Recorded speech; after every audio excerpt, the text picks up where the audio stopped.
The savannah at dawn is not silent, but it is far quieter than it once was. Once, before the sun cracked the horizon, the low reverberating thunder of lions could roll across the plains like distant drums, a sound that seemed stitched into the very fabric of Africa. Now it comes alone, and it comes rarely. One call, stretched thin across the grasses, dissipates into nothing. The silence that follows feels heavier than the sound itself.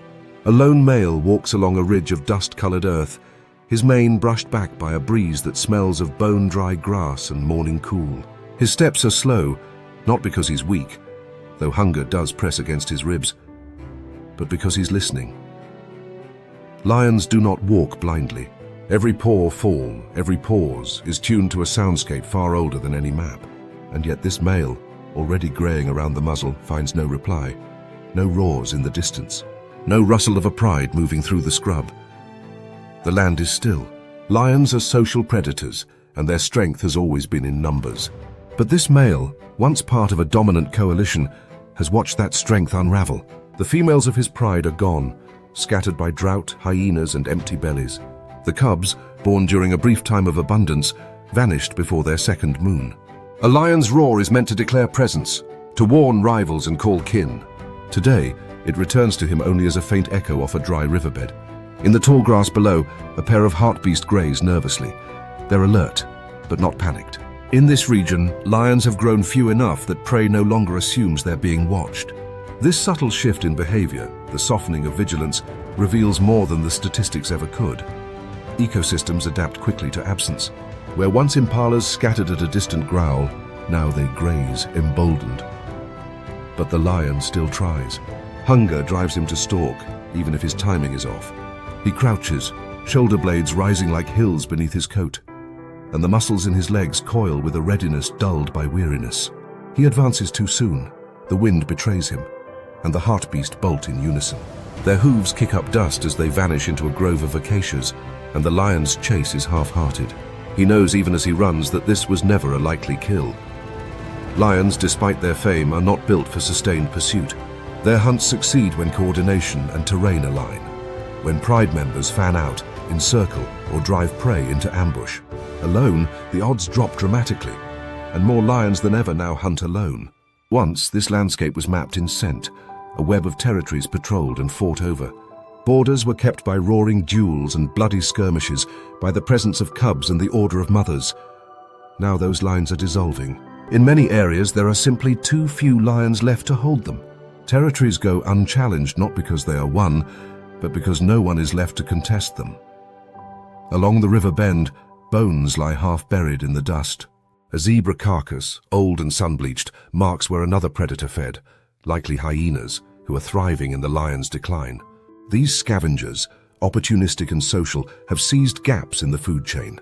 With less competition from dominant lions, they move in earlier, bolder, more often. In some regions, hyenas outnumber lions 5-1, and they no longer fear them as they once did. In the heat of midday, the male retreats to a patch of shade beneath a mopane tree. He pants, conserving energy, and his golden eyes stay half-lidded but alert. Flies buzz around his scarred face, and he does not flinch. Scars are common now.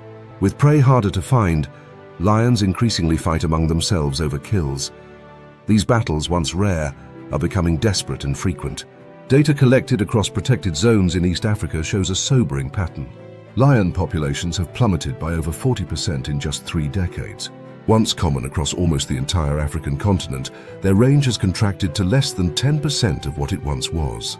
But this decline is not a uniform fading. It's patchy, erratic.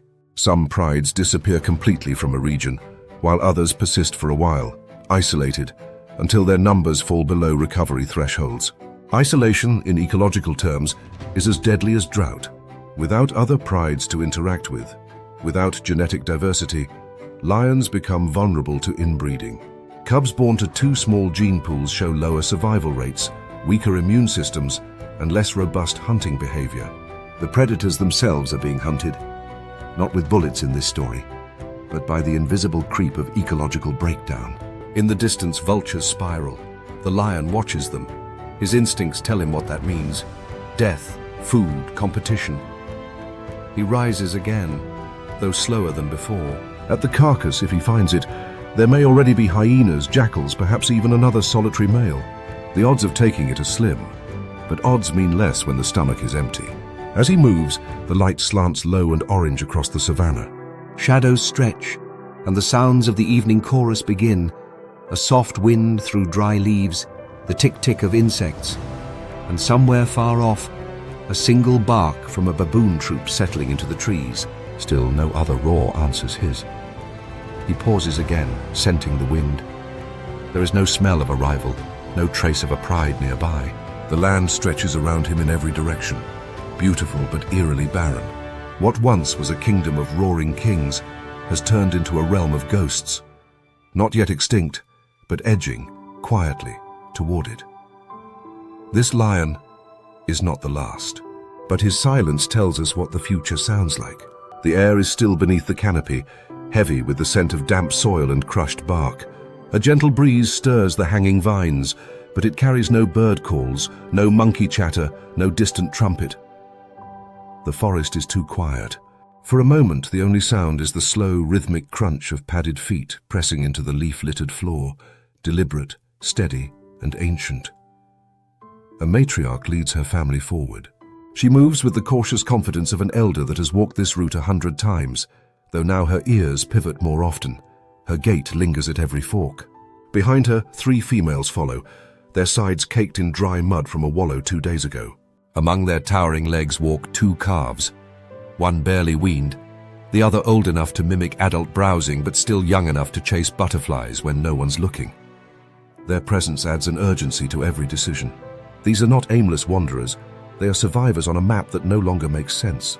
This section of forest once echoed with the distant rumble of multiple herds, greetings carried through the ground in infrasonic pulses, deep below human hearing, but felt in the bones of every elephant. Now the vibrations are few and far between.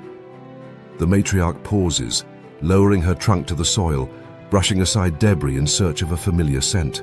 She finds only the stale imprint of old passage, a trail gone cold. The route her ancestors walked for generations has become a fading memory beneath her feet. Migration paths, once passed down like ancestral songs, are unraveling. Rivers that ran year-round now flow only seasonally. Fruit-bearing trees bloom out of sync with memory. Salt licks, critical for nursing females and juveniles, have dried into cracked scars in the earth. The calves hesitate when water is not where they expect it. They have not yet learned that the land no longer keeps its promises. The herd presses on toward a glade known for holding moisture late into the dry season. Their movement is near soundless for such massive animals, their soles broad and spongy, spreading weight to reduce noise and pressure. Still, they disturb the ground in ways no other species does. Their passage reshapes the land, clearing underbrush, toppling dead wood, and opening light to seedlings. The absence of other elephant herds is starting to show. Vines overtake former feeding zones. Certain tree species, once kept in check, are overtaking the canopy. The architecture of the forest is warping. At the edge of a shallow depression, the lead female stops. The basin below should hold water. The scent of damp clay is here, but there's no pool.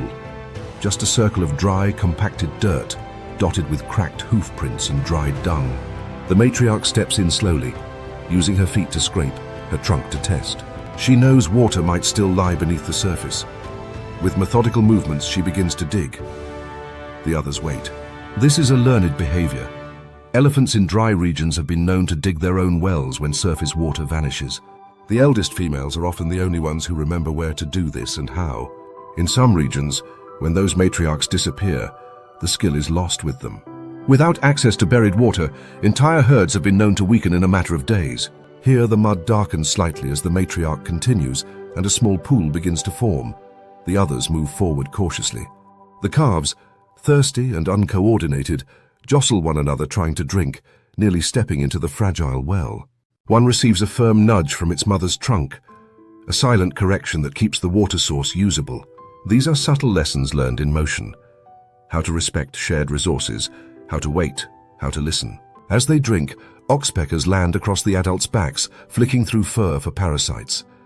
Flies circle the calves' ears, and their trunks wave lazily in protest. The older females remain alert, ears fanned wide, eyes scanning the brush. In a forest this quiet, any movement could be a threat. Not necessarily from predators, but from the unknown. The behavior of other animals has shifted. Some species that once avoided elephants now move closer, emboldened by the absence of larger herds. Buffalo especially have become more unpredictable in regions where elephants are no longer dominant. Further downwind, a tree falls with a low, tired groan. It's natural decay, not an animal. Still, all heads rise. Their trunks lift in unison, testing the air.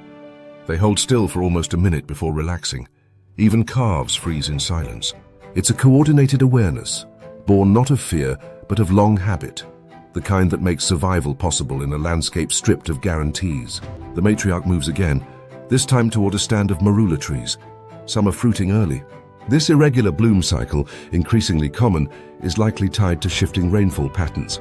For elephants, such unpredictability fractures seasonal rhythms. Calving seasons no longer align with food abundance. Estrus cycles, influenced by body condition and food availability, are becoming erratic. Young males wander earlier than they used to, dispersing into territories with less support. Fewer offspring reach adulthood, and those that do grow into fragmented social networks. At the grove, the elephants feed slowly. Their trunks curl with dexterity unmatched by any other terrestrial animal, lifting, stripping, peeling, sorting. One of the calves mimics its mother, struggling to grasp a branch before giving up and sucking on the tip of its trunk instead. Despite the pressures, moments of innocence remain. It's here, in these quiet domestic scenes, that the emotional complexity of elephants becomes clearest. They are not only navigating an altered world, but doing so with memory, frustration, and adaptation. As the light begins to fade, the herd moves toward higher ground. Nights are not as safe as they once were. In some areas, elephants have begun to change their activity patterns, becoming more nocturnal, not in reaction to predators, but because temperatures during the day have become intolerable. Here, though, they rest when they can. The older females huddle around the calves, forming a protective wall. The adults sleep lightly, one eye always half open, trunks occasionally shifting to touch one another. Contact is reassurance. Above, stars emerge through breaks in the canopy. A nightjar calls. Somewhere in the distance, a branch cracks under weight, likely an antelope, but it puts the herd on alert. They stir briefly, then settle. The matriarch remains standing, swaying slightly, her breathing slow but vigilant. She has seen too many dry seasons and too few wet ones. This forest holds elephants still, but it holds fewer each year. The signs of their absence are subtle. Overgrown paths, undisturbed fruit, soil that's no longer turned over. For now, this family moves on, not yet extinct, but living within the margins of memory and instinct. Their presence changes the land, so does their loss. And in the shadow of their silhouettes under moonlight, the forest waits, unsure whether the next generation will remember how to return. The mountains rise in layered folds of rock and ice, each jagged ridge casting its shadow across the next. Wind whistles through the crags in sharp bursts, rattling frozen shrubs and scouring the snowpack to crust. Here, high above the tree line in the central Himalayas, the air is thin and the silence is absolute. Only the occasional call of a Himalayan griffin or the creak of settling frost breaks the stillness. In this realm, life persists in fragments, spread thin across elevation and time. Far below, an ibex picks its way across a rock face. Its hooves cling to ledges no wider than a man's bootlace. It pauses, ears turning, eyes scanning the slope above. But the mountain offers no clues, only snow, stone, and shadow. Then it moves again, unaware that it is being watched. Camouflaged against the mottled terrain, a snow leopard lies pressed against a ledge 20 meters upwind. Her body, long and sinuous, flows into the rock like smoke into night. Even her breath, slow and disciplined, seems to merge with the cold. The thick, smoky grey coat that conceals her also insulates her against temperatures that dip below -30 degrees Celsius. Her tail, longer than her torso, coils beside her like a fur-draped rope, a balancing tool for cliffside movement and a scarf when the wind cuts too sharply. She does not pounce. Snow leopards are not reckless. She waits, calculating the angle, the escape routes, the wind. This predator is not built for endurance. Every hunt must be deliberate. They rely on ambush, using steep terrain to dive upon prey from above, and they need success. Each failed hunt burns precious energy in a landscape where calories are rare and unforgiving. Yet the real challenge is not the hunt itself. It is finding enough to hunt at all. The ibex is one of only 3 she has seen in 2 days. The herd is small, skittish, and ranging far from their traditional grazing routes. Alpine grasses have shifted upward due to warming temperatures, and the ibex follow the food. But as snowlines climb and plant zones shift, the window of overlap, where snow leopards and prey coexist, narrows. Once, these predators ruled an elevation band stretching from 3,000 to 5,500 meters. Now that belt is thinning like the ice it clings to. She shifts slightly, testing a foothold. A whisper of snow falls from the ledge, vanishing into the abyss below. The ibex's ears twitch, but it doesn't see her. The wind favors her position. With one final adjustment, she lunges. The descent is fluid, gravity mixed with intent. In 4 bounding strides, she crosses a slope humans would fear to walk. Her claws find grip where none seems to exist. But the ibex, alert and built for escape, springs away with astonishing power. It turns uphill at the last second, leaving her leap short. Her paws strike stone, not flesh. The sound of hooves scraping rock fades into the chasm, and silence returns. The snow leopard lands hard, gathers herself without panic, and moves on. There's no display of frustration. Evolution has hardened her against disappointment. Most hunts fail. What matters is survival. For generations, these cats roamed from Mongolia to Afghanistan, through the Karakoram and Tibetan Plateau. They ruled not with dominance, but invisibility. Even in areas where shepherds live within a few hundred meters of snow leopard territory, the cats are rarely glimpsed. Their survival depended on it. In these remote cliffs, exposure is vulnerability. But as populations shrink and ranges fragment, invisibility becomes a trap. Solitary by nature, they struggle to find mates in disconnected mountain corridors. Biologists have recorded increasingly isolated individuals, some wandering great distances without encountering another of their kind. She walks now along a ridge carved by wind and time. Her wide paws act like snowshoes, distributing weight across the soft powder. She moves without sinking, without marking. This is where the myth of her ghost status comes from. Even when she passes directly by, her tracks may never be seen. Some researchers spend entire seasons here without a single in-person sighting. Camera traps have become the only consistent way to confirm her presence, and even those are showing fewer images each year. She descends into a gully lined with dwarf junipers, snapping twigs beneath her weight. Below, a marmot call rings out, shrill, urgent, cut short. She pauses again. Marmots are seasonal prey, fattened during the warm months and buried under snow in winter. But this year, the snow arrived late, and the marmots stayed exposed longer. Small changes in temperature have big consequences for creatures that time their entire lives around snowmelt and frost cycles. Further down the valley, a cluster of blue sheep, bharal, grazes near a rocky overhang. They are ideal prey, medium-sized, slower than ibex, often unaware of danger above. But here too, the problem is numbers. Bharal populations have dipped in certain areas due to overlapping pressures, competition from domestic yak herds, reduced forage, and changes in seasonal migration. These indirect shifts ripple outward. Predators lose food not from competition or overhunting, but because the balance of the alpine web is faltering. Still, she tries again. Not now, not today, but when the shadows stretch longer and the air turns still. She will climb, wait, and calculate. Snow leopards are solitary, but their territories often overlap subtly, especially among females. She passes old scent marks, scrapes in the soil, urine-soaked patches on rock faces. These messages are fading, few are fresh. In some places, only one leopard is detected where once there were 3 or 4. Population estimates are imprecise by necessity. Between 4,000 and 6,000 may remain across their entire range.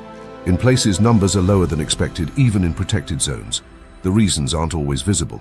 It's not one cause, but many. Less prey, changing weather, longer distances between mates, fragmented breeding grounds. What makes their decline hard to track is the very trait that once protected them: their silence, their stealth. As the sun begins to set behind the ridge, her coat seems to melt into the golden rock. The chill deepens. Wind shifts. She lowers herself into a depression behind a boulder, where snow has drifted thick against stone. Curled tight, tail wrapped around her nose, she will sleep light. Every sound, every shift in snow or slope will be noted. The mountain never fully sleeps, and neither does she. Tomorrow she will climb again. Tomorrow she will hunt again. But each year the hunting grows harder, the climbing longer, and the mountains quieter. The snow leopard endures, not through dominance but through precision, through patience, resilience, and retreat. She has ruled these ranges not by force but by absence. But now, even her absence grows scarce, and where once there were tracks only briefly glimpsed and then lost to wind, now there is snow that holds no prints at all. The morning mist clings low to the jungle canopy, curling around the branches like smoke rising from the earth itself. Every leaf glistens with dew, every surface damp and swollen with the breath of the night before. But the forest is too quiet. The usual symphony, chirping cicadas, cackling hornbills, howling gibbons, has thinned. What remains is a sort of hush, as though the trees are holding something back. It is a silence not of peace, but of something unfinished, something missing. High above the forest floor, an orangutan mother moves deliberately through the upper canopy. Her rust-colored fur glows faintly in the dappled morning light, a soft contrast against the moss-covered branches. One arm reaches forward, long and patient, as her fingers curl around a liana. She tests it before shifting her weight. Each movement is quiet, economical. She doesn't swing like a gibbon nor dart like a monkey. She flows, slowly, methodically, with the weight of thought behind every step. Clinging tightly to her side is her infant, barely a year old, its small hand wrapped around her fur. It watches her movements but makes none of its own. Its face is wide-eyed, uncertain. In these forests, baby orangutans are never far from their mothers. For the first several years of life, they are passengers, observers of every choice, every pause, every forage. The mother is teacher, transporter, protector, and only world they know. She halts at a strangler fig, inspecting the fruit.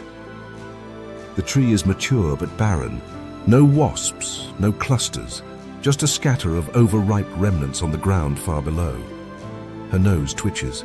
Figs are a cornerstone of the orangutan diet, not only nutritious, but available year-round when other fruits vanish. But lately, even the figs are becoming unreliable. Pollination cycles are off. Trees that once fruited in waves now go dormant. Seasonal patterns have shifted, but orangutans, who spend a decade learning the forest's rhythms, struggle to adjust. She continues onward, passing a stand of dipterocarps. These massive trees tower above the rest, dominating the upper canopy with thick trunks and fan-like crowns.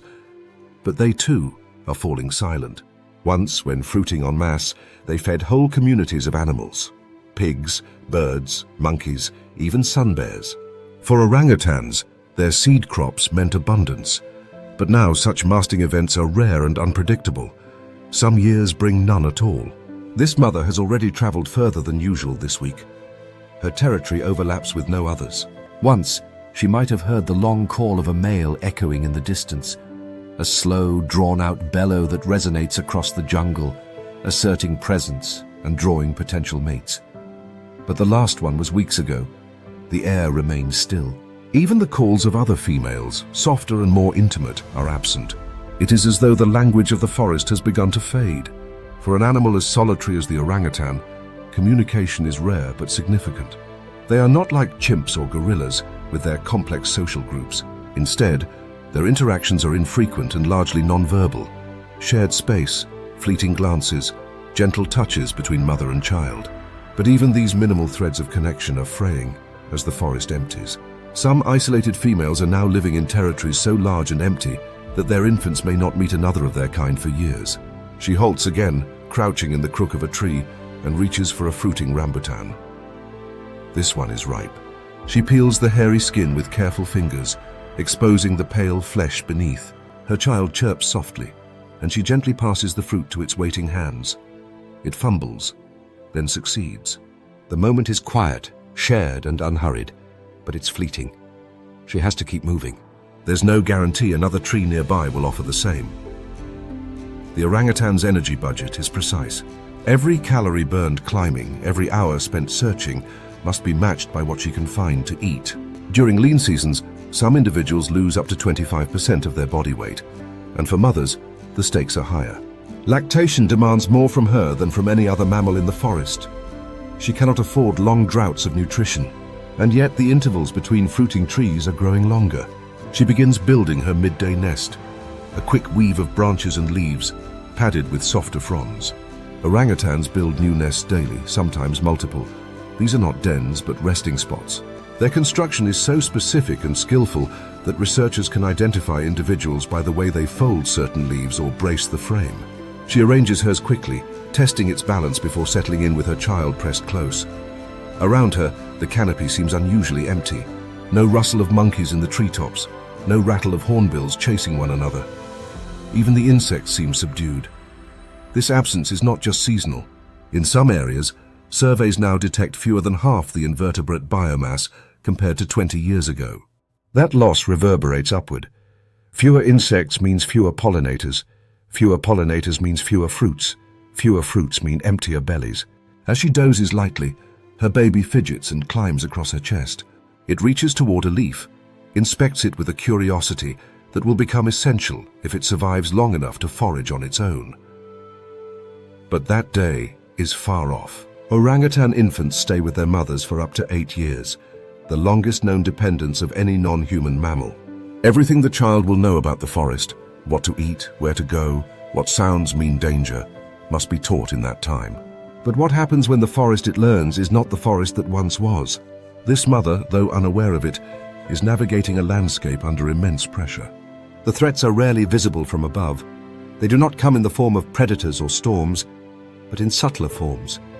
Unpredictable rainfall, invasive vines altering tree composition, even the absence of dung beetles which once spread vital nutrients. These shifts compound. A tree fails to fruit, so a female travels farther. The farther she travels, the fewer safe nests she can build. The fewer nests, the less time her infant has to learn, and so on. When she wakes again, the light has shifted. Afternoon sun filters through gaps in the canopy, casting moving shadows across her fur.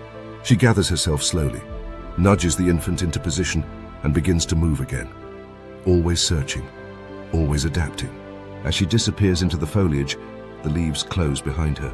No trace remains except for the slight depression of her nest, a temporary cradle in a vanishing world.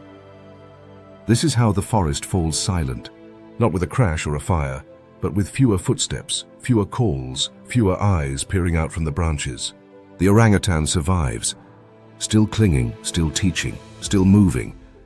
But with each generation, the jungle around them knows less of its own voice. The late light falls in long blades through the tangled canopy, painting the forest floor in fractured gold. Dust hangs in the air, stirred gently by the flick of leaves and the brushing tails of langurs high above. Crickets begin their early calls in rhythmic waves, and a distant peacock wails its harsh lament from somewhere unseen. But here, in the shadows between sunbeams, something moves that is quieter than the wind. A Bengal tiger threads her way through bamboo and sal trees, her body a balance of power and precision. She places each paw with deliberate silence, muscles rolling smoothly beneath her striped coat. From behind, the pattern vanishes into light and shadow, the camouflage of a born ambusher. She pauses beneath a leaning tree where the air is dense with the scent of dried leaves and the sharp tang of old claw marks. Her nose lifts slightly. Something passed here, but not recently. A sambar deer, perhaps, 3 days gone. She presses forward. This forest, though still dense with undergrowth and choked with vines, holds more silence than sound now. Not long ago, a female like her would have shared this territory with other tigers, males patrolling the edges, cubs trailing behind mothers, rivals crossing invisible borders marked by scent and memory. Now, she walks alone. Her territory has expanded by default, not conquest. The others are gone. She passes a faint game trail and pauses to rub her face against the trunk of a teak tree. Then she sprays, leaving a streak of urine along the bark. It's not just a boundary, it's a declaration. She scratches the ground, kicks dust, and then moves on. These signs, part of a complex chemical dialogue, tell others who she is, when she passed, if she is ready to mate. But increasingly, there is no one left to read them. Her stripes, once a warning and a promise to rivals, go unanswered. The undergrowth parts slightly as she crosses a dry stream bed, her ears flicking back toward a soft rustle in the bushes. A muntjac, alert and half-frozen, darts away in a flash. She does not give chase. It's not worth the burst of energy. She has not eaten in over a day, but hunting requires patience. Her body is built for the calculated final sprint, not the wasteful pursuit. In forests like these, a single kill can sustain her for days, if she can secure it and keep it. A light wind brings new information. Wild boar, perhaps 2, maybe 3, foraging at the edge of a clearing not far off. She lowers herself into a crouch, head level with her shoulders, tail low and still. The light has dimmed to a copper hue, softening her outline into the terrain. She moves, slowly at first, using the trees and tall grass as cover. Her paws make no sound. Her breathing is measured. The air smells of earth, old leaves, and the rich, musky signature of her quarry. As she approaches the edge of the clearing, she stops again, waiting. The boars are loud, rooting through fallen fruit and insect nests. They do not see her. She knows that charging too soon could lead to a dangerous counterattack. Boars can fight back fiercely with sharp tusks, and injury for a tiger can mean death. So she waits for the moment, perfectly still, a statue of hunger wrapped in orange and black. But the moment never comes. A sudden shift in wind alerts the boars, and they scatter before she moves. She watches them go with no sign of frustration, only recalibration. She withdraws into the trees. Tigers in this part of the subcontinent are enduring more than just prey scarcity. Forest corridors, once natural highways between rich hunting zones, have shrunk into patches.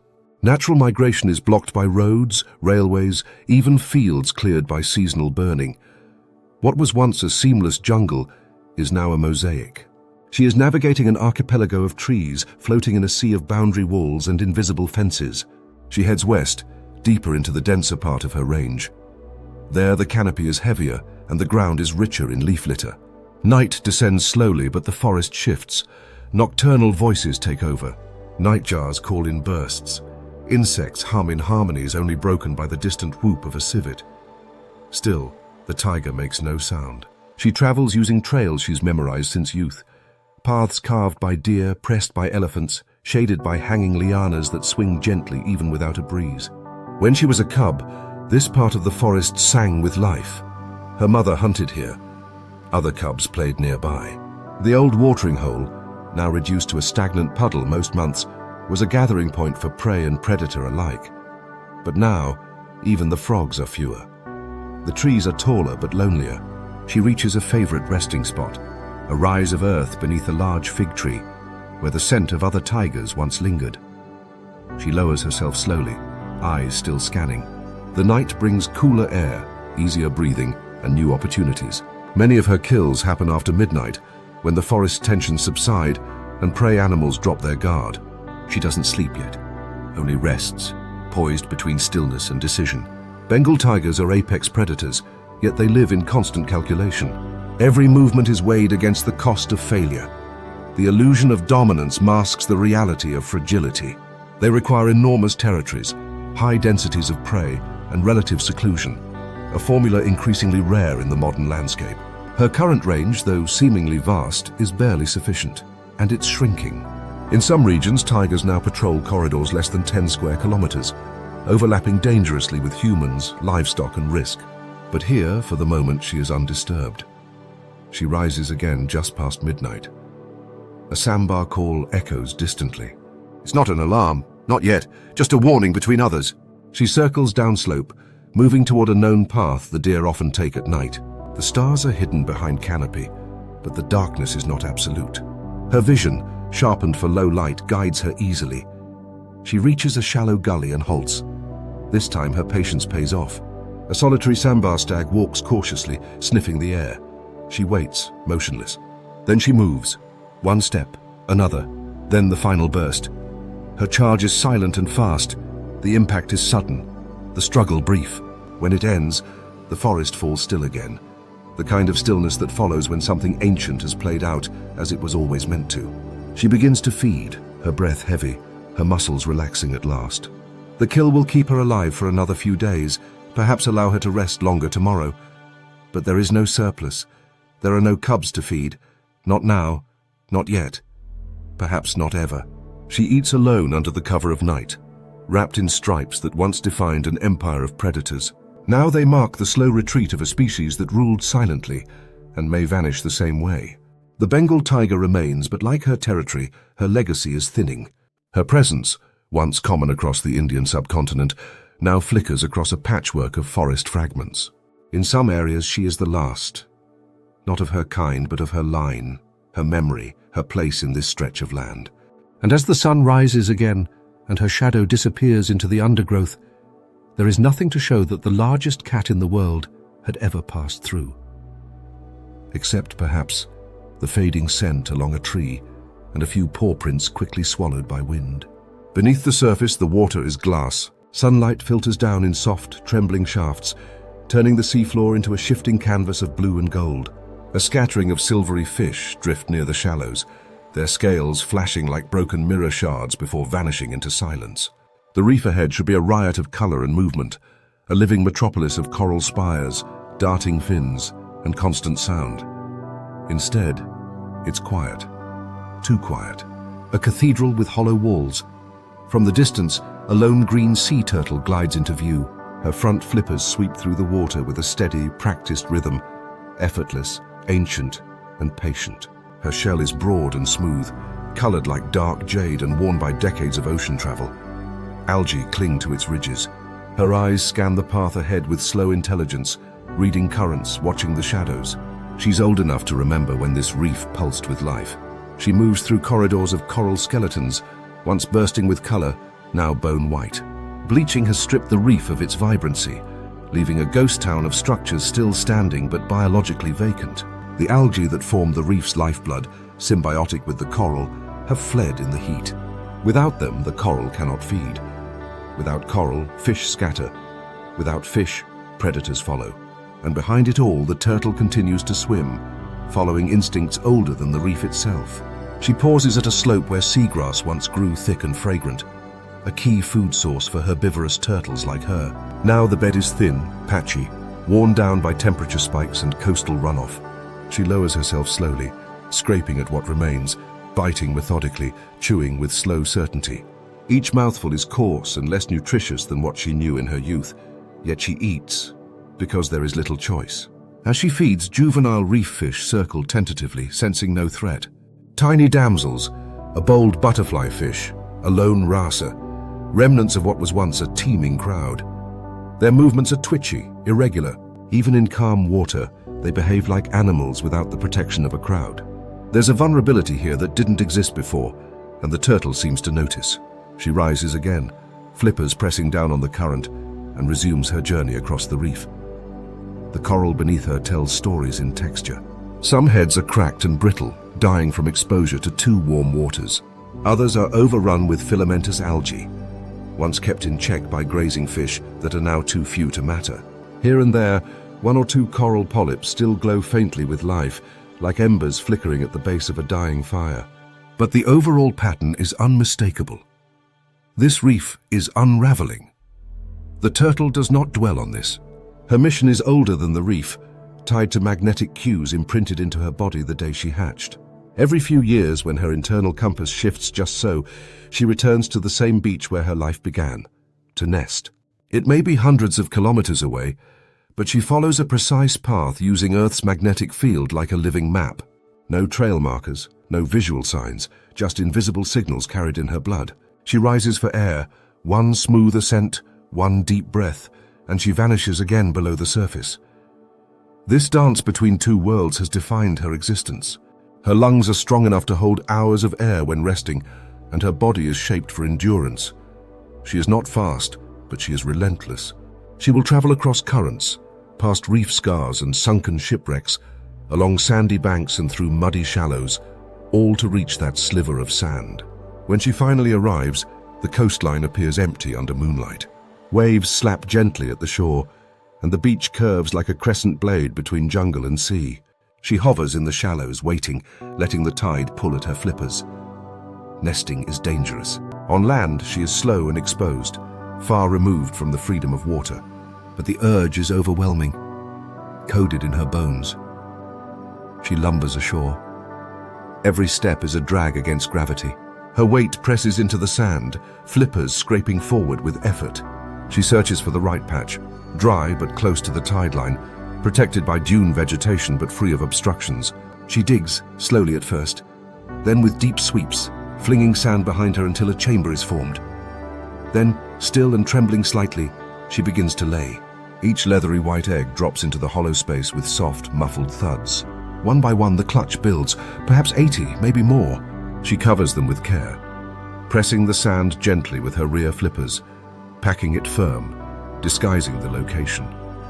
The entire process can take hours. When it is finished, she rests briefly, breath heavy, face turned toward the horizon. Then, without looking back, she returns to the sea. But something has changed. Nesting beaches, once bustling with emerging hatchlings at the right times of year, now echo with absence. Temperature determines the sex of sea turtle hatchlings. Warmer sand produces more females, cooler sand yields males. With rising temperatures, some nesting zones are producing almost exclusively female clutches. Others, overheated entirely, produce no viable hatchlings at all. Scientists have begun to find entire beaches with 99% female hatchlings, a gender imbalance that, left unchecked, will cascade into collapse. And the sand isn't just warm, it's crowded. Coastal development brings light pollution that disorients hatchlings. Where moonlight once led them to the surf, now artificial lights pull them inland, toward roads, buildings, and death. Even those that find the sea are not guaranteed safety. Natural predation is one thing, but hatchlings now face gauntlets of plastic waste, oil residue, and shifting ocean currents altered by climate chaos. The turtle glides away from the beach, her duty fulfilled, unaware of whether her young will ever reach the sea. She cannot know that the odds have shifted dramatically against them, that where once thousands survived, now maybe one or two might live to return. And yet she swims with the same grace, the same rhythm, as though the ocean still holds its promise. She returns to the reef she knows, or what remains of it, finds a resting rock, sleeps suspended in the water, rising occasionally to breathe. Her body moves with tides that ignore the noise of collapse, even as it unfolds around her. This is not the story of extinction played in sharp, dramatic strokes. It is a slow vanishing, a quiet fade. The coral bleaches not all at once, but piece by piece.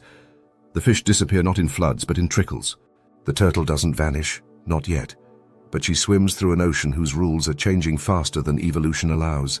And in her wake, behind the grace and the instinct and the ritual, is a reef whose last dance is already underway. The Arctic wind cuts in low across the ice, dragging ribbons of fine snow in long, hissing streams.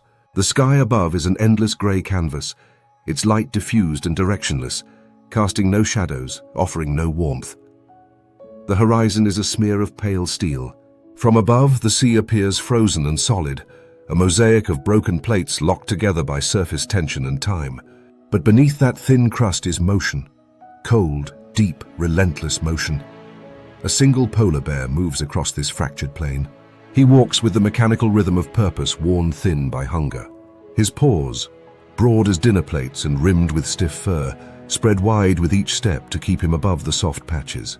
But even so, the ice groans beneath his weight, cracking in sharp, unpredictable bursts. He pauses each time it does, head low, nostrils flaring, ears rotating like small white saucers catching every vibration. This bear is large but not full. His frame speaks of past strength but current depletion. Ribs begin to show beneath the fur along his sides, and his haunches seem too sharp. His gait slower than it should be for a predator at the top of the world. He has been moving for hours, maybe days, driven by a memory of seals and breathing holes that once dotted this sea ice like stations on a map. But now the map is wrong. The holes are fewer, the ice is thinner, the sea is closer. He stops beside a pressure ridge, a jumble of ice slabs forced together by shifting currents. This used to be prime hunting ground. Seals would haul out on these formations, sun themselves, raise pups in the snow dens along the edges. He sniffs the air. Nothing fresh. He circles, nose close to the ground, searching for a scent trail or a depression in the snow. There's a faint odor. Maybe a seal passed here days ago, but the wind has scoured most of it away. Still, he waits, crouched low, patient. He's done this before. His hunting method is as simple as it is unforgiving. Wait by a seal's breathing hole in absolute stillness until the seal rises for air. Then, strike. It can take minutes or hours. But today the waiting yields nothing. No breath, no ripple, no kill. Seals, his primary prey, rely on stable sea ice for birthing and resting. Without it, they move offshore, staying in open water or finding smaller flows further north. And so the bear must follow. But he is not a fast swimmer. Not compared to the fish and seals he chases. What he has in strength and stamina he lacks in agility, and the swims are getting longer. He stands, shakes snow from his fur, and moves again. His direction is uncertain. Once, polar bears followed ice edges like highways, moving with the seasonal melt, always on solid ground. Now the edge moves faster than he can walk. In the summer months, some bears are forced to swim for days between ice platforms, burning through fat reserves meant to last the year. Drownings have become more common, especially among younger bears who lack the endurance of adults. This bear lowers himself onto his belly beside another possible hunting hole, this one half covered with frost and slush. He rests his chin on the snow and waits again. His breath forms slow, steady clouds that melt the ice beneath his muzzle. Time passes. A gull floats overhead watching. Then more time. Finally he rises, not suddenly but heavily, as though the air itself has thickened. He continues across the ice, navigating fractures and leads, avoiding areas that have grown dangerously thin. Once he might have had competition, other males crossing into his range, challenging him for kills. But not today. The silence is not just environmental, it is biological. The top predator in this frozen ecosystem is becoming increasingly alone. He passes over a broad stretch of sea ice dotted with seal claw marks. These signs are old, the kind left behind weeks ago by seals that surfaced and moved on. He tests each one, but none carry a strong scent. His stomach cramps, his pace slows. On the horizon, an open lead stretches across the ice, a channel of dark water, fringed with thin, cracking edges. He approaches slowly. This is dangerous ground. The lead might close behind him or widen unexpectedly, but it's also the best chance to find food. He crouches low, his eyes fixed on the still water. Then a shape, brief, distant, just beneath the surface. A flash of silver and a disturbance in the calm. A bearded seal, perhaps, surfacing to breathe. He moves, suddenly alive, low and silent toward the edge. He knows not to rush. The seal might return. He waits again. 10 minutes, 15. The seal does not resurface. Perhaps it saw him, perhaps it moved on, or perhaps there's nothing there at all, just the hope of movement conjured by the hunger. He lowers his head, frustrated but not surprised. Hunger dulls everything but vigilance. And vigilance now must stretch longer than ever. He turns back, away from the lead, seeking a place to rest. Nearby, a raised ice slab offers shelter from the wind. He climbs atop it, curls his body into a tight circle, tail over muzzle, and sleeps. Light snow begins to fall, a slow, steady drift that soon coats his back. His breathing slows. He conserves heat. Time. Sleep is temporary. He'll rise again before long and move further north. The ice there is thicker, and perhaps the seals are more plentiful. He will try another hole, another ridge, another lead. But the distances between chances keep growing, and the spaces that once fed him now echo with absence. He does not know the word starvation, nor does he recognize the irony of a predator at the pinnacle of its food chain dying from lack of food. But he feels the weight of it. In every empty hunt, in the ache of limbs once powerful, in the growing reluctance of his muscles to obey. The bear will keep walking, because walking is what's left. Not dominance, not abundance, but motion. He will walk until the next scent, the next hole, the next possibility, or until the whiteness becomes too wide, too empty, too late. In this world of frost and silence, the ice hunter still moves, but the ice itself no longer waits. The forest after dark is a different world, denser, quieter, but full of hidden motion. A warm breeze shifts the understory leaves in slow waves, and high above, moonlight spills through the canopy in narrow beams, painting the forest floor in long silver strips. Crickets chirp intermittently, and the occasional flap of a bat's wings punctuates the silence. Amid this stillness, something stirs close to the ground, careful, unhurried, and almost entirely silent. From beneath the roots of a fallen tree, a pangolin emerges. Its armor catches the light, not smooth or shiny, but matte and patterned like overlapping shingles, earthy brown edged with wear. These keratin scales are the only of their kind among mammals, built not for aggression, but defense. The pangolin moves with a peculiar gait, swaying side to side as its forelimbs, tipped with powerful claws, rise higher than its hind legs. Its tail, long, scaled, muscular, drags gently behind like the ribbon of a slow-moving comet. It pauses, sniffing the base of a termite mound with a snout that tapers like a soft wedge. The nose twitches, then nudges forward. This is the beginning of its nightly foraging circuit, one that may span miles through tangled underbrush, across rocks, up tree trunks, and down into the deepest crevices of the earth. The pangolin's hearing and sight are poor, but its sense of smell is surgical. It can detect ants and termites through soil, bark, and even layers of stone. Few predators hunt so specifically or with such deliberate intent. It rears back slightly, then drives its claws into the base of the mound. The impact is sudden and startling, echoing louder than expected. The mound shudders under the force. A second strike follows, then a third, then stillness. Inside, panic. The colony erupts in chaos. Soldier termites rush toward the breach. Workers scramble to seal exits. But it's too late. The pangolin extends its tongue, longer than its head, slick with sticky saliva and coated in backward-facing barbs. The tongue slithers deep into the passage. It recoils and plunges again, lapping up hundreds of insects in seconds. It feeds quickly, efficiently, pausing only to sniff for new tunnels, angling its head in twitching increments to determine where the highest concentrations are hiding. Unlike many predators, pangolins never stay in one feeding site long. They take a modest portion, then move on, leaving colonies alive to rebuild. This behavior, unintentional as it may be, makes them unlikely disruptors of ecosystems. In fact, by aerating soil, limiting pest overgrowth, and distributing nutrients through droppings, pangolins play a quiet, vital role in forest health. The one we follow tonight is female, and if she is carrying a pup, it rests curled along the base of her tail, clinging invisibly between her scales. Young pangolins ride this way for months, sometimes a year, nestled in the safest place evolution could offer, between armor and movement. Their survival depends entirely on their mother's ability to stay hidden, avoid confrontation, and find enough food to sustain them both. She moves on. A low incline rises before her, and she climbs it with surprising dexterity. Her claws, though awkward for walking, are perfect for gripping bark and rough terrain. She pauses midway up the slope, scanning the air with her tongue, then begins to ascend a tree trunk with quiet determination.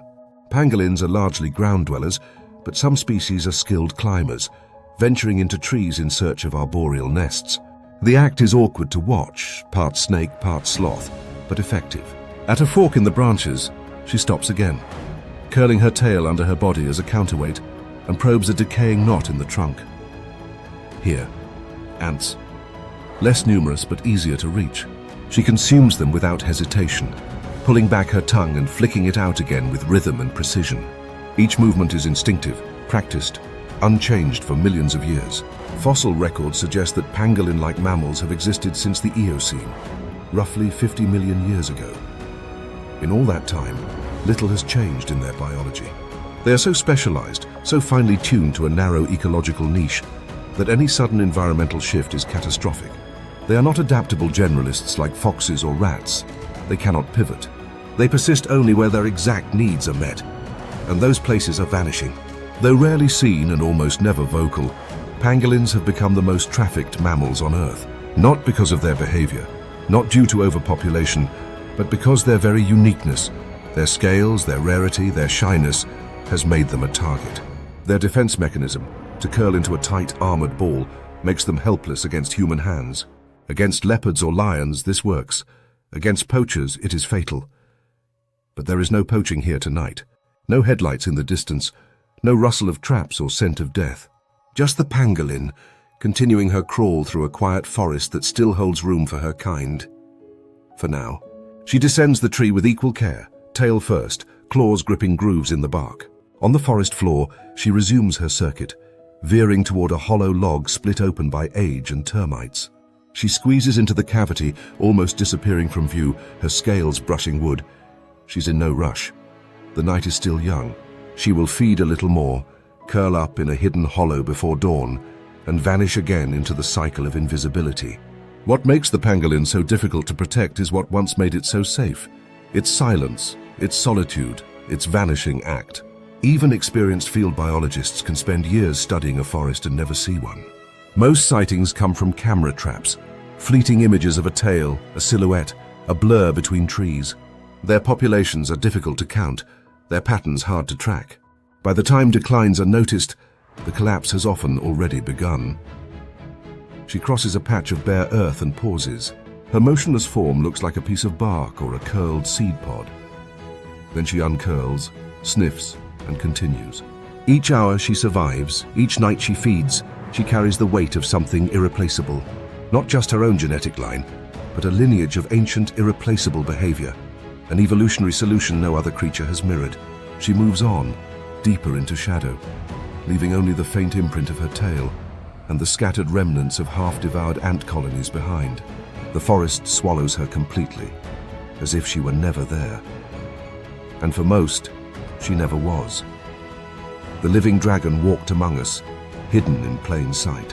And now, before we even understood how she lived, she is fading.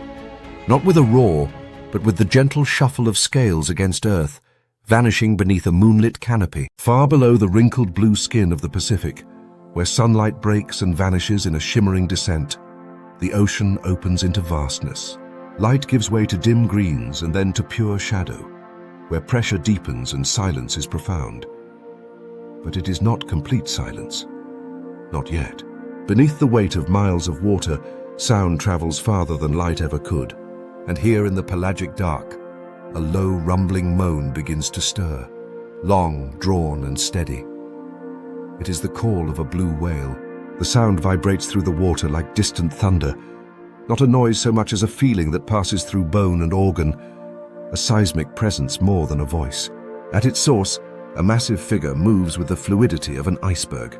Her skin, mottled with streaks of grey and steel blue, reflects the faintest glimmer from above, her massive pectoral fins trailing like wings. She glides with impossible calm, her tail sweeping in slow arcs. At over 80 feet in length and weighing upwards of 130 tons, she is not only the largest animal on Earth, she is the largest animal to have ever lived. Yet she moves in silence. Her call continues, a descending series of pulses spaced seconds apart. Each note stretches for tens of seconds. It echoes outward in all directions, intended not for the surface or the bottom, but for others of her kind, wherever they may be. If they're close enough to hear. She waits. There is no response. Historically, the ocean was full of such songs, long-range communication between blue whales across thousands of kilometers.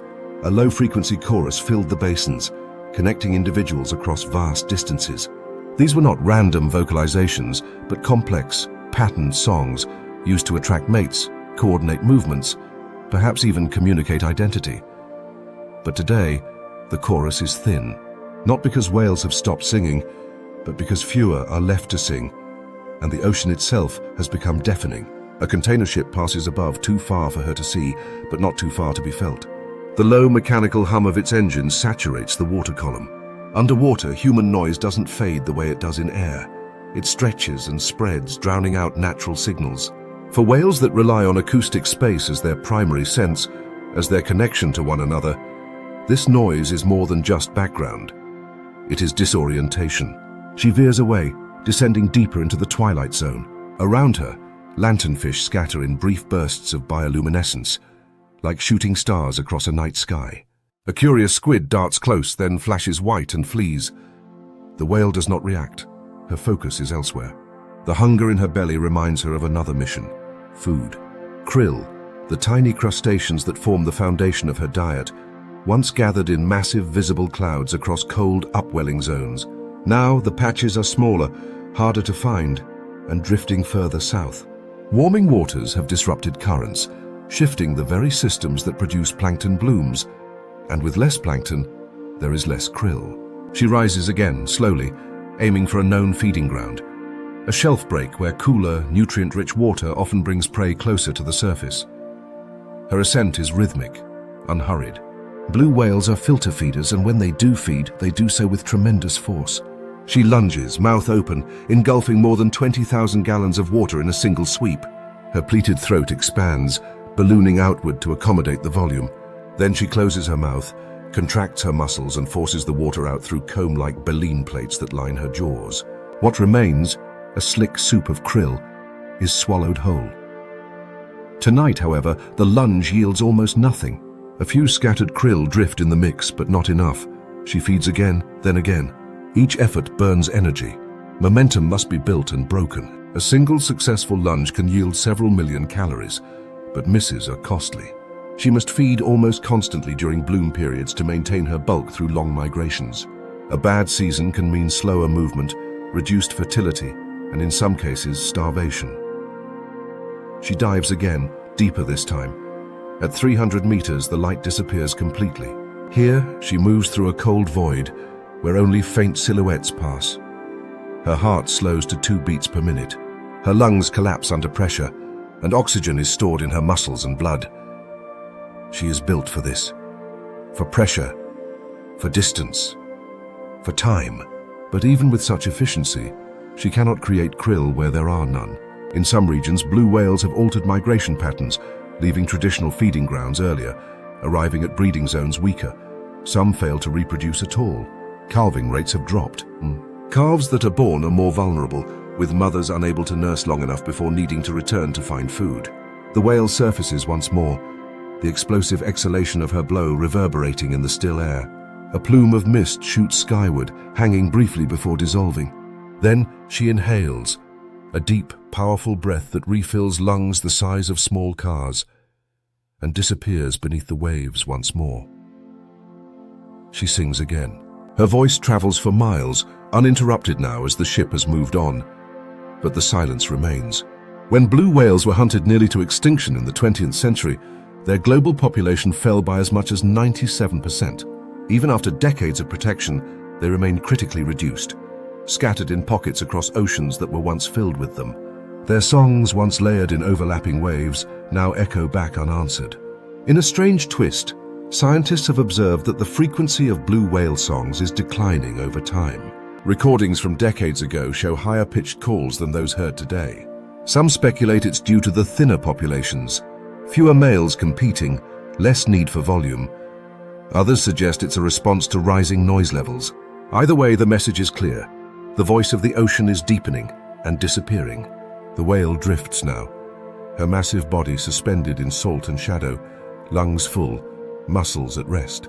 Around her, the sea stretches in all directions, a kingdom vast beyond comprehension, yet increasingly empty. The horizon she once shared with hundreds of others now belongs to only a few. No boundaries exist here, no trails to follow. Just the faint pulse of memory and instinct guiding her forward. She will continue, because that is what blue whales have always done. Migrate, sing, feed, repeat. They have outlived ice ages, crossed hemispheres, and weathered the rise and fall of continents.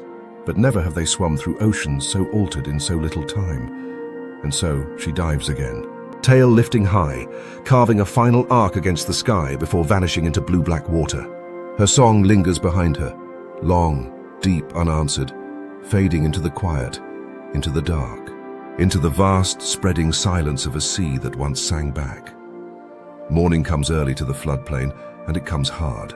The first light slices across the savannah like a blade, stripping the shadows from beneath acacias and peeling a copper glow from the mud-lined banks of the seasonal river. Mist coils off the last of the night's dew, and the grasses sway in brittle silence, waiting to be broken by motion.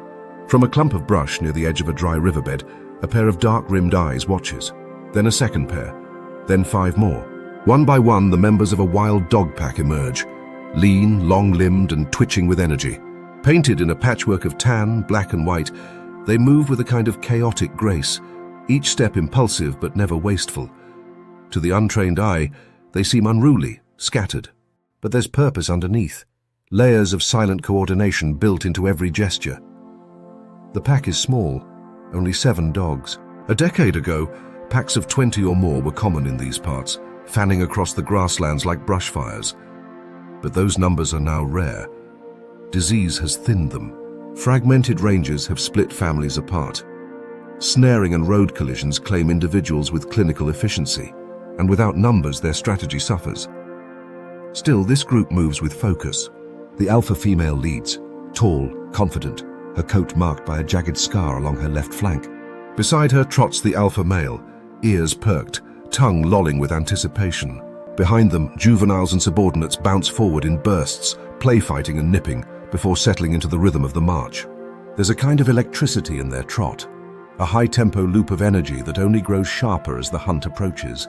The dogs communicate in short bursts, chirps, yips, high-pitched squeals that flutter above the grass.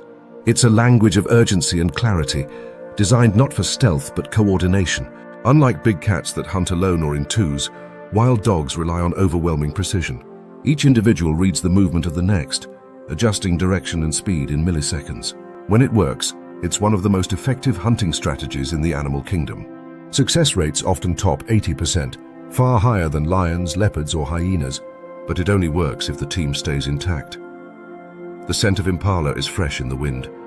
The alpha pair slows, scanning the horizon. In the distance, just past a line of yellow fever trees, a herd grazes close to the shade, ears flicking. The dogs fan out instinctively, lowering their heads, tails stiff. The wind is in their favor. They will use it. The strategy isn't about stealth, not like a leopard's pounce or a cheetah's burst. Instead, it's about choice. Isolate the weakest, confuse the strongest, outrun everything. The impala noticed seconds too late. The charge begins, not a stampede, but a storm. Dogs explode forward, weaving between clumps of tall grass, some veering right, others left. One circles behind. The herd bolts, scattering in every direction, but the dogs are already anticipating it. They don't follow in a line. They form a web. Dust rises in columns. Hooves pound like drums. The dogs close in, not for the kill, but to break the rhythm of the herd's flight. It's not strength they use, it's pressure, persistence.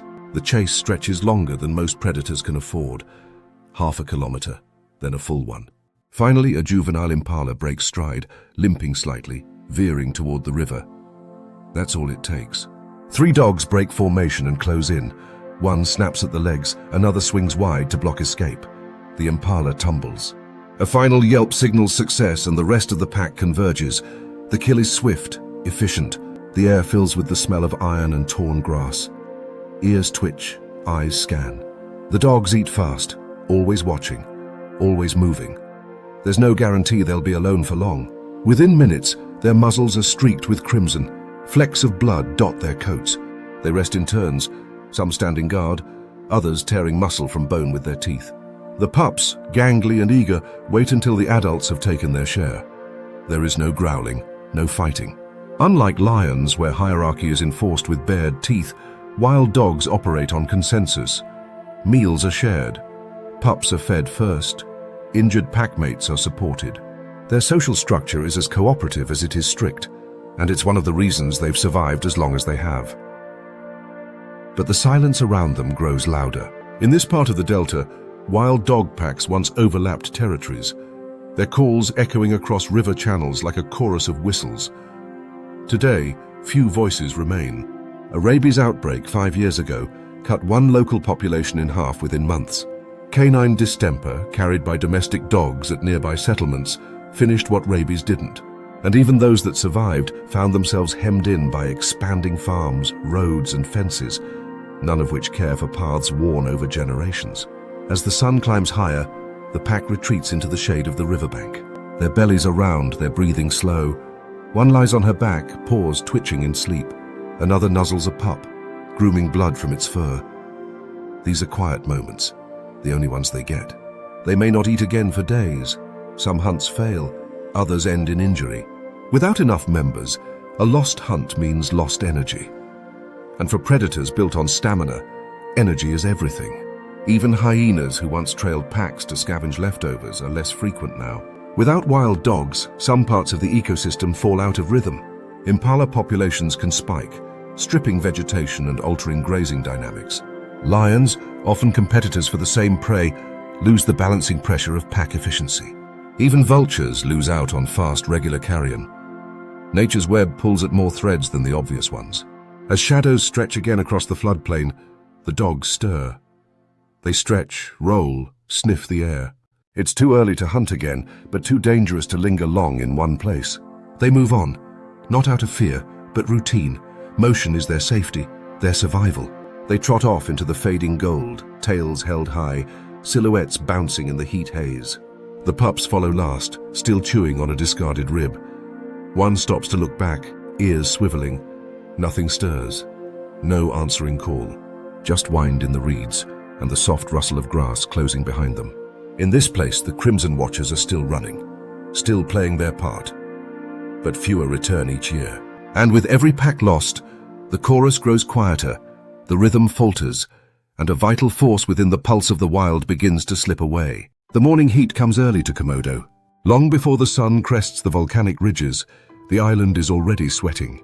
The earth here is red and brittle, cracked by dry seasons that grow longer each year, and dotted with the twisted silhouettes of lonta palms and tamarind trees.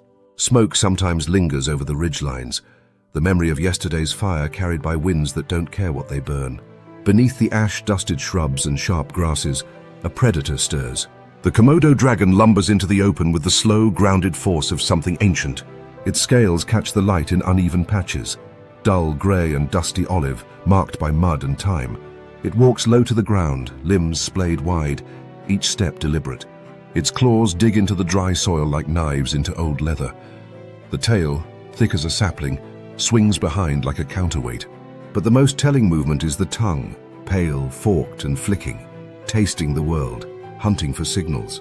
At over 3 meters in length and tipping the scales near 70 kilograms, the Komodo dragon is the largest living lizard on Earth, a reptilian relic of an age when giants walked both land and sea. But it's not size alone that defines this predator, it's what follows in its wake. With a flick of its tongue, it can sense the scent of blood from kilometers away. With a single bite, it delivers more than just a wound. Its saliva, once believed to house virulent bacteria, is now known to contain venom, anticoagulants and shock-inducing proteins that quietly undo the body's defenses. Prey that escapes may still fall hours later, bled dry from within. The dragon merely follows. This one is old, thick-bodied, broad-headed. Its snout scored from years of dominance battles and meals won by force. A notch in its tail speaks of a long-ago duel with another dragon.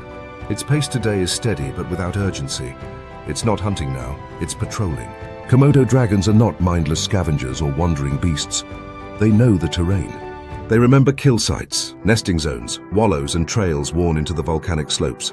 They revisit bones left to rot, waiting for the scent to turn. This is a creature with a map inside its skin. It passes a grove of drought-stunted acacias, each tree spaced like reluctant survivors of a losing war. The grass is low here, crisped yellow and brittle from dry months without reprieve. Normally, this would be deer territory. The Rusa deer, introduced centuries ago, became one of the dragon's main sources of meat. But sightings are rare this season. The fires pushed them inland. Some did not return. Others never had the chance.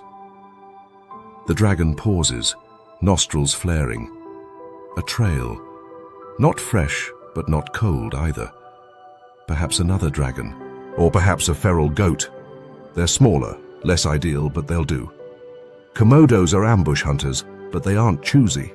Carrion, eggs, rodents, other reptiles, even their own kind. Cannibalism is not taboo here, it is biology. The strong eat the weak. Juveniles spend their first few years in trees to avoid becoming meals themselves. The old male turns upslope, moving toward a ridgeline with a known lookout.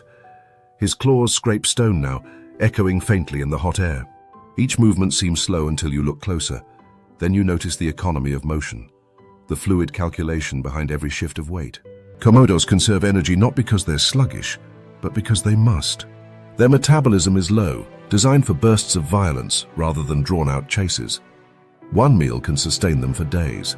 But in a season like this, with fewer deer, fewer pigs, and fires licking closer to nesting zones, days become weeks, and hunger tightens.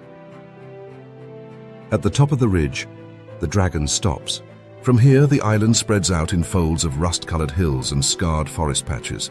Down below, a dried riverbed winds toward the coast. A group of wild chickens scatter across it like spilled ink. The dragon watches but does not move. Not worth it. Not now. They move too fast, offer too little. Behind him, the forest has begun to thin. What once was thick underbrush is now open ground, burned and reburning. Invasive grasses, quick to catch fire and slow to decompose, have replaced native plants in many regions. Their presence ensures that small flames become wide infernos, that the dragon's territories, already fragmented, become even more unstable. Nesting females who dig burrows months in advance and guard their eggs for weeks without food are losing ground, sometimes literally. Females typically lay 15 to 30 eggs at a time, but not all survive. Monitor lizards, snakes, and even male dragons dig into unguarded nests. Temperature affects hatchling development, and increasingly it affects their odds of even reaching the hatching stage. The most vulnerable stage in the life of a Komodo dragon has always been the beginning. But now, even before a hatchling breaks through its leathery shell, its fate may already be sealed by heat, drought, or fire. The dragon begins to descend again, his body flowing in muscular ripples over rocks and through dust. He passes an old nesting site, the soil still blackened from last season's fire. A few birds call from a distant tree, but otherwise the slope is quiet. Too quiet. As apex predators, Komodo dragons are not just killers. They shape their ecosystem through presence. Their predation patterns influence herbivore movements. Their scavenging clears rot. Their territoriality keeps smaller predators in check. When they vanish, things don't collapse immediately. But the balance begins to tilt. Grasses overgrow, invasive species spread. Prey animals overgraze in dragonless zones. Nature forgets its boundaries. At a shaded gully, the dragon lowers himself into a wallow, a shallow depression where moisture clings beneath the soil. He lies still. Dust settles. His breathing slows. From a distance, he looks like a fallen branch, a motionless sculpture formed by heat and evolution. He will wait here maybe for hours. Waiting is his art. He doesn't need speed, only timing. Nearby, a macaque chatters and scurries up a tree. The dragon doesn't look. It's not prey, not today, but perhaps tomorrow. What will not wait is the change around him. Komodo Island, along with neighboring Rinca and Flores, are among the only places left where these reptiles roam free. Their entire global population may not exceed 3,000. Habitat loss, rising sea levels, poaching of prey species, and increasingly unstable weather patterns are carving away at the last fragments of their range. One island has already lost them entirely. Others may follow. He shifts slightly, lifting his head to the wind, tasting it once more. It carries no scent worth rising for. The sky above has begun to haze. Thin smoke, probably from a distant ridge or a controlled burn gone too far. It blurs the light, dulls the horizon. Everything is dimming, even the dragon. And still, he waits. A relic that breathes. A predator shaped by time and sharpened by scarcity. His kingdom, reduced to dry gullies and ash-cracked ridges, is fading. But he moves through it with the same patience, the same deadly certainty that once ruled the islands. The dragon lives. But legend is catching up. The cloud forest of the Virunga Mountains wakes slowly. Here, where the volcanic slopes rise steeply into the mist, morning is not announced by sun but by softness. A thick gauze of condensation that muffles every sound and beads on every leaf. Vines hang heavy across the narrow trail, glistening. Moss carpets the tree trunks like velvet, and ferns push upward from the dark soil, wet and rich with decay. The calls of turacos echo faintly through the canopy, but otherwise the forest is subdued, as if holding its breath. Somewhere in the undergrowth, branches shift. The sound is quiet but layered, not a sudden snap, but a weighty creak, followed by a rustle of foliage brushed aside by something large yet gentle.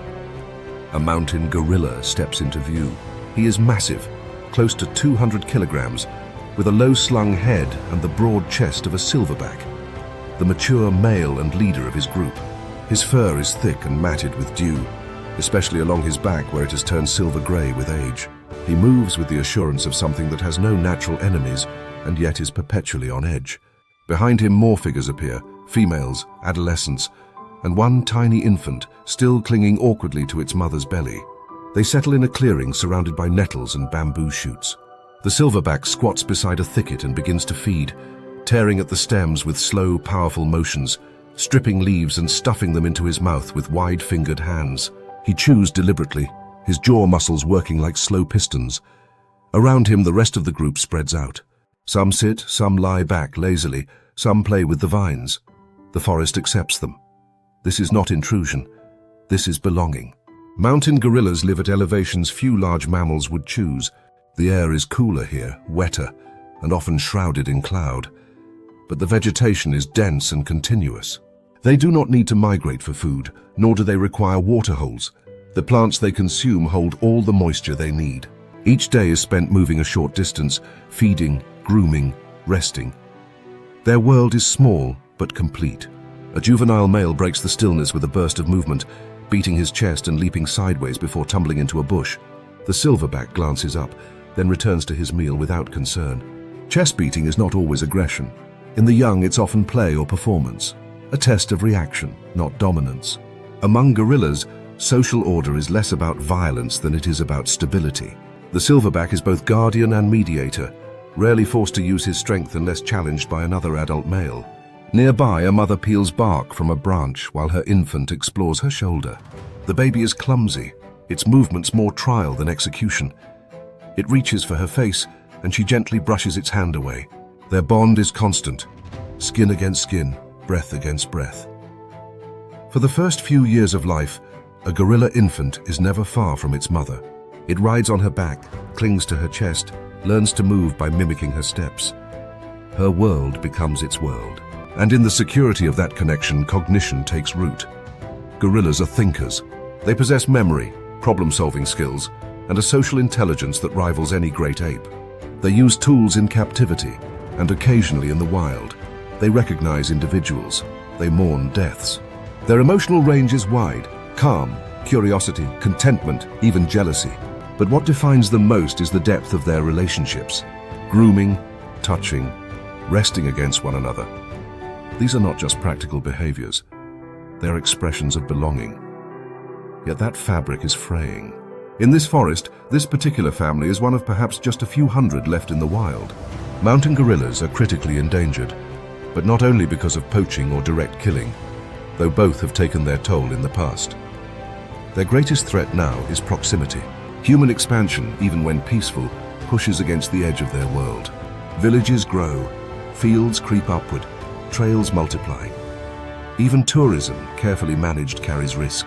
Gorillas are susceptible to many of the same diseases humans carry: colds, flu, even COVID-19, illnesses that can sweep through a family group with devastating speed. They do not know this. Their lives continue as they always have. The silverback shifts position and grunts softly, a low sound that passes through the group like a ripple. One female responds with a similar call: reassurance, acknowledgement. The adolescent male follows suit. It's a language of tone and gesture, not sentence, but no less meaningful. When they move, they do so together, a choreography of shared decision, with the silverback at the center. Their path leads upward along the slope, where moss-covered stones give way to thick bamboo. Here, the sunlight flickers through the mist in bright patches, and the group spreads again to feed. The sound of chewing returns. A female lies on her side, eyes half closed, her child draped across her stomach like a blanket. One of the juveniles plucks a fern and waves it experimentally before attempting to eat it. A younger female grooms the silverback's back, plucking debris from his fur with careful fingers. Such scenes unfold every day, yet every one of them is rare. There are more people living in the nearby valleys than mountain gorillas in the entire world. Their population has stabilized slightly in recent years, thanks to intense conservation efforts, anti-poaching patrols, and collaboration with local communities. But stability is not safety. A single outbreak, a lapse in protection, a change in political climate, and decades of progress could reverse in a season. The gorillas do not know they are endangered. They do not feel like relics or survivors. They are simply alive, and their aliveness is quiet, deliberate, and real. They do not rush. They do not waste. Their presence brings balance to the ecosystem, dispersing seeds, trimming vegetation, creating clearings that allow new growth. In a way, they are gardeners of the mountain forest. Without them, the jungle grows denser, older, and less dynamic. As afternoon gives way to late light, the family nestles in for rest. Each gorilla selects a spot, some curled in leaf-lined depressions, others reclining against trees. The silverback remains alert a little longer, his gaze scanning the brush, ears tuned to distant rustles. Eventually, he too settles, his body folding inward, hands curled beneath his chin. Around them, the forest exhales. Birds call again. Insects hum. A troop of golden monkeys crashes through the canopy overhead, but goes ignored. The gorillas do not chase, do not startle. Their kingdom, for now, remains undisturbed. But it is a kingdom on the edge. This family clings not only to the cliffs of the Virungas, but to existence itself, held aloft by protection, vigilance, and hope. Their peace is hard-earned, their survival never guaranteed. And as they sleep beneath the mist, wrapped in their own warmth and the rhythm of ancient routines, the forest holds them, as it has for millennia, but with a grip that grows more fragile each year.